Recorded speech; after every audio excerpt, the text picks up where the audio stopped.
Hi అండి. అందరికీ నమస్కారం. Welcome to my channel. ఈ వీడియోలో ఇప్పుడే అందిన వార్త. రైలు ప్రయాణికులకు భారీ షాక్.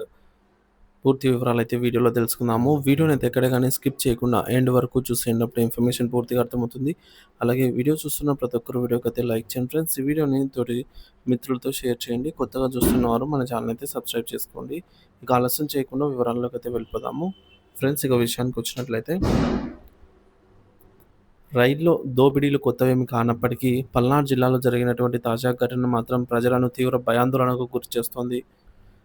మాచర్ల హైవే సమీపంలోని నడికుడి రైల్వే స్టేషన్ వద్ద దుండగులు రైలు సిగ్నల్ వ్యవస్థను ట్యాంపర్ చేసి, నరసాపూర్ ఎక్స్‌ప్రెస్‌ను బలవంతంగా ఆపి ప్రయాణికులను బెదిరించి దోపిడీకి పాల్పడ్డారు. ఘటన వివరాల్లోకెళ్తే, నాగర్సోల్ నుంచి నరసాపూర్ వెళ్తున్నటువంటి నరసాపూర్ ఎక్స్‌ప్రెస్ తెల్లవారుజామున 2:47 నడికుడి రైల్వే స్టేషన్ సమీపంలోకి చేరుకుంది. ముందుగానే ప్లాన్ చేసుకున్న దొంగలు హోమ్ సిగ్నల్‌ను ట్యాంపరింగ్ చేయడంతో సిగ్నల్ ఎరుపు రంగుకి మారింది. దీంతో లోకో పైలట్ అప్రమత్తమై రైలునైతే నిలిపివేశారు. ఈ అవకాశాన్ని సద్వినియోగం చేసుకున్న దొంగల ముఠా ఒక్కసారిగా రైల్లోకి అయితే చొరబడింది. ప్రయాణికులపై దాడి, దోపిడీ.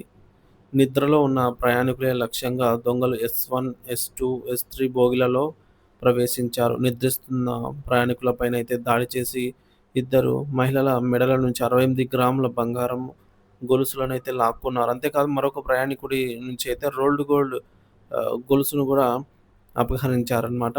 సో, దొంగలు అక్కడితో ఆగకుండా ఎస్-5 బోగీలోకెళ్ళడానికి ప్రయత్నించగా అక్కడ ప్రయాణికులు మేల్కొని కేకలు వేయడంతో దొంగలు పారిపోయారు. ఈ ఘటనతో ప్రయాణికుల్లో తీవ్ర భయాందోళన అయితే నెలకొన్నాయి. రైల్వే సిబ్బంది నిర్లక్ష్యం పైన ఆగ్రహం. దోపిడీ జరిగిన సమయంలో రైలు సుమారుగా 35 నిమిషాల పాటు అక్కడే నిలిచిపోయింది. ఏం జరుగుతుందో తెలియక ప్రయాణికులైతే తీవ్ర ఆందోళనకు గురయ్యారు. కొందరు భయంతో ఫోన్ సిగ్నల్ లేకపోయినా సహాయం కోసం ప్రయత్నించారు. అయితే రైలు సిబ్బంది నుంచి ఎటువంటి స్పందన లేకపోవడంతో ప్రయాణికులు తీవ్ర అసంతృప్తి వ్యక్తం చేశారు. పెద్ద ఎక్స్‌ప్రెస్ రైళ్లలో భద్రతా సిబ్బంది లేకపోవడంపై వారు ఆగ్రహం వ్యక్తం చేశారు. పోలీసుల దర్యాప్తు.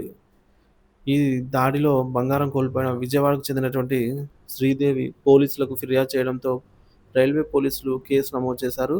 రైల్వే ఎస్ఐ రమేష్ మాట్లాడుతూ, దోపిడీకి పాల్పడ్డ దుండగుల కోసం ప్రత్యేక బృందాలను ఏర్పాటు చేసి గాలిస్తున్నట్టు తెలిపారు.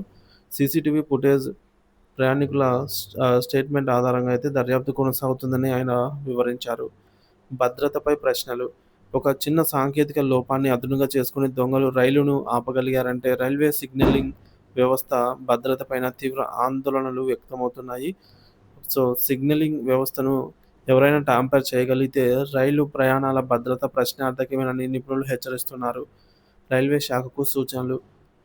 ఈ ఘటన నేపథ్యంలో రైల్వే శాఖ తక్షణమే భద్రతను పెంపొందించాలని, ప్రత్యేక గస్తీ బృందాలను ఏర్పాటు చేయాలని, నైట్ విజన్ కెమెరాలు, బోగీలలో అలారం సిస్టమ్ వంటి సాంకేతిక పరిజ్ఞానాన్ని అమలు చేయాలని ప్రజలు డిమాండ్ చేస్తున్నారు. రైల్వే అధికారులు ప్రయాణికులకు భద్రత మరింత ప్రాధాన్యత ఇవ్వాల్సిన అవసరం ఉందనైతే స్పష్టం చేస్తున్నారు.